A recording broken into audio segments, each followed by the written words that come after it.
भारत सरकार ने किसानों की आमदनी दुगनी करने का संकल्प लिया है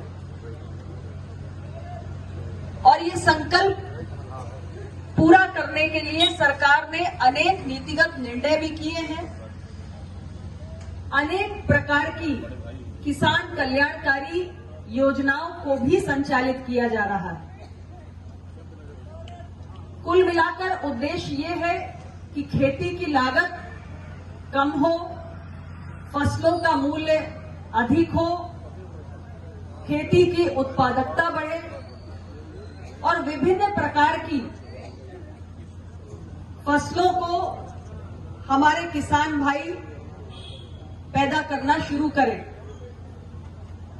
और इसके लिए आपने देखा कि पिछले 9.5 वर्षों में सरकार ने अनेक योजनाओं की घोषणा की।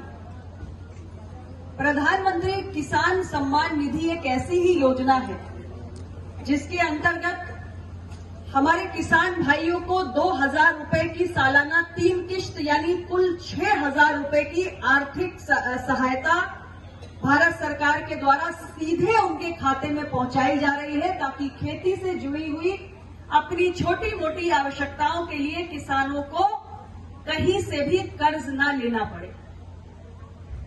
और अभी विकसित भारत संकल्प यात्रा भी आपके गांव पहुंचने वाली है। आप सभी किसान जो पात्र हैं इस योजना के, इसका 100% लाभ उठाएं। इसके लिए ये यात्रा आपके बीच में आ रही है। जो भी किसान अभी भी किसी कारणवश इससे वंचित हो, ये आपके लिए एक और अवसर है कि आप इस योजना से लाभान्वित हो। इसी प्रकार प्रधानमंत्री फसल बीमा योजना भी लाई गई और हमारी सरकार ने प्रधानमंत्री किसान मानधन योजना को भी शुरू किया। किसान मानधन योजना एक सुरक्षा कवच के रूप में है, यानी जब हमारे किसानों के पास आजीविका का कोई साधन न रहे, कोई बचत न हो, तो बढ़ती उम्र के साथ कैसे उनको एक सामाजिक सुरक्षा कवच प्रदान किया जाए, इस उद्देश्य से ये पेंशन योजना लाई गई, जिसमें 18 वर्ष से लेकर 40 वर्ष तक की उम्र के जितने भी हमारे किसान हैं स्वयं को पंजीकृत करा सकते हैं और महज 55 रुपए से लेकर 200 रुपए तक प्रति माह आपको देना है इस योजना के अंतर्गत, जिसके बाद आपको पेंशन के रूप में प्रति माह 3,000 रुपए की धनराशि मिलने लगेगी। और यदि किसी किसान की मृत्यु हो जाए तो उसका जीवन साथी भी कम से कम 50% पेंशन की राशि के लिए पात्र है। तो अगर अभी तक आप सभी किसान भाइयों ने इस योजना का लाभ ना उठाया हो तो आप जरूर उठाएं। ये हमारी सरकार ने किसानों की आय को बढ़ाने के लिए खेती के लागत मूल्य का 1.5 गुना देने की व्यवस्था भी की और इसके साथ ही साथ हमने सॉइल हेल्थ कार्ड की योजना को लाने का काम किया। यानी मिट्टी की सेहत का ख्याल यदि नहीं रखा जाएगा तो हमारी फसल की उत्पादकता नहीं बढ़ सकती। और मिट्टी की सेहत खराब है या अच्छी, ये जानने के लिए उसका भी स्वास्थ्य परीक्षण आवश्यक है और इसलिए मृदा स्वास्थ्य परीक्षण की ये योजना प्रारंभ की गई और किसानों को सॉइल हेल्थ कार्ड योजना से संतृप्त किया गया। आपके खेत की मिट्टी को किन पोषक तत्वों की आवश्यकता है वो आप मिट्टी को उपलब्ध कराएं ताकि आपकी पैदावार बेहतर हो सके। इसके साथ ही सरकार ने प्रति बूंद अधिक फसल, पर ड्रॉप मोर क्रॉप, यानी खेत के स्तर पे ही जल का बेहतर से बेहतर संरक्षण और उपयोग कैसे हो, उस उद्देश्य से ये योजना लाई गई। कम से कम पानी के उपयोग में अधिकतम फसल हम कैसे प्राप्त कर सकते हैं, ये इस योजना का मकसद है।